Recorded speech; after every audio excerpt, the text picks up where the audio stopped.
नमस्कार. हांव राजेश वैकुंठ दाबोळकर. 2 दीस पयले आमकां सार्वजनीक बांदकाम खात्यान आमकां सांगलें झिरो बॅलन्स तुमकां आतां बील येवचें ना, तुमी बील भरपाक रेडी रावा. आतां तेज्या नंतर आयज वीज खात्यान सांगलें कितें आतां 25 पयशे पर्यंत युनीट वाडपाचो आसा. म्हणजे जबरदस्त तो शॉक आमकां त्या खात्याचो मंत्री सुदीन ढवळीकरान दिल्लो आसा. तेंचो गुन्यांव कांय ना, ते आमच्या गोंयचे जनतेक गृहीत धरता आनी पुरेपूर तांकां कसो पिळून काडपाचो तो प्रयत्न करता. एखादी दरवड करता आसतना खरें म्हणजे सर्वसामान्य जनतेक तेंचे विश्वासान घेवंक जाय. ते घेयना, ते गृहीत धरता. कित्याक तांकां दुसरो एजंडा कांय ना.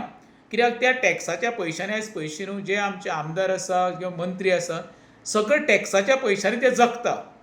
तांकां दुसरो वैयक्तीक खर्च आनी कांय ना. सगळे जो टॅक्साचो पयसो येता पळय, तेंची लॉन्ड्रीची बिलां म्हण, उदकाची बिलां म्हण, लायटीची बिलां म्हण, तेंची बंगल्याची बिलां म्हण, तेंचे गाडयेन पेट्रोल वयता तें आमचे सर्वसामान्य जनतेच्या पयशांनी वयता.